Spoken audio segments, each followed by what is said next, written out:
Today, we're going to trace the incredible ripple effect of a single technological leap. We're going to follow a journey that starts with, just a piece of code and spirals out into this massive global conflict over power and money. Okay, let's get into it. So, for the last few years, we've gotten pretty used to AI that can chat with us, write things, give us advice. But a really fundamental shift is happening right now. We are moving from an AI that's like a knowledgeable consultant to an AI that's an active agent. A tool that doesn't just tell you how to do something, but actually goes and does it for you. And that right there is the heart of this whole story. And this whole story begins with a spark. It's a new kind of AI from a company called Anthropic, and it has started to change everything because it moves beyond just talking to taking direct action. It's creating this moment of shock and awe that's being felt by everyone, from individual users all the way to the front page of the Wall Street Journal. After a friend was convinced to try out Anthropic's new tool, this was their reaction, pretty much word for word. It just does stuff. I mean, that simple phrase, it just perfectly captures the core of this whole paradigm shift, the move from an abstract conversation to real, concrete action.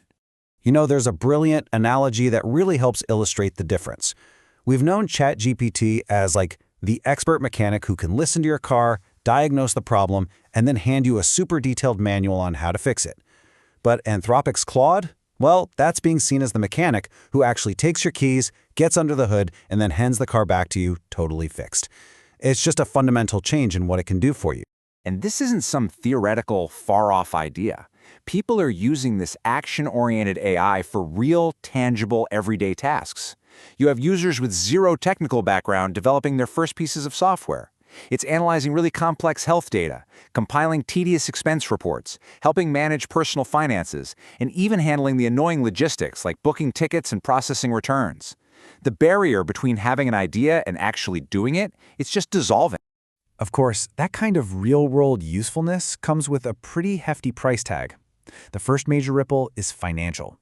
The buzz around these new capabilities is fueling a potential new funding round for Anthropic that could hit a staggering $25 billion. So we're moving from a cool user experience to the immense economic forces now in play.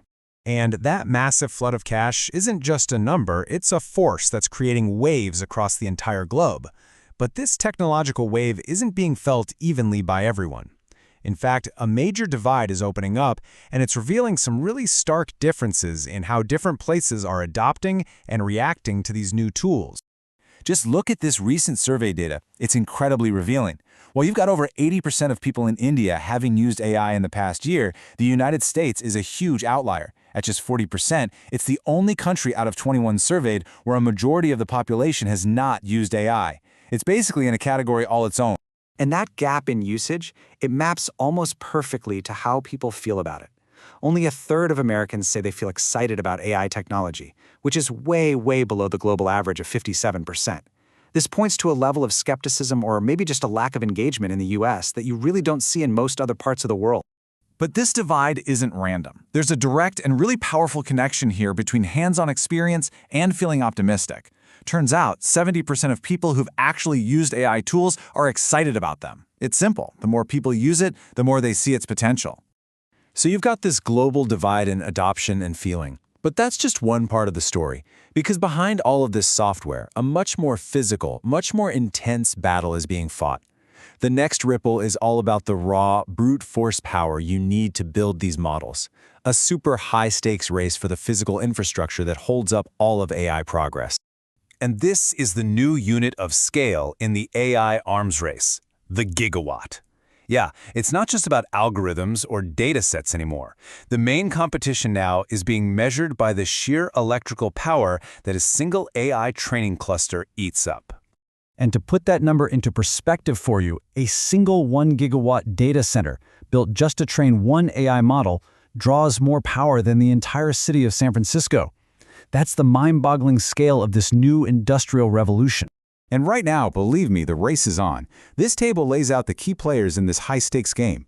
Elon Musk's xAI currently has the lead, with a 1 gigawatt cluster already up and running, giving it a huge compute advantage. But Anthropic and OpenAI are right on their heels, with their own gigawatt-scale data centers set to come online soon, which is going to heat up this competition even more.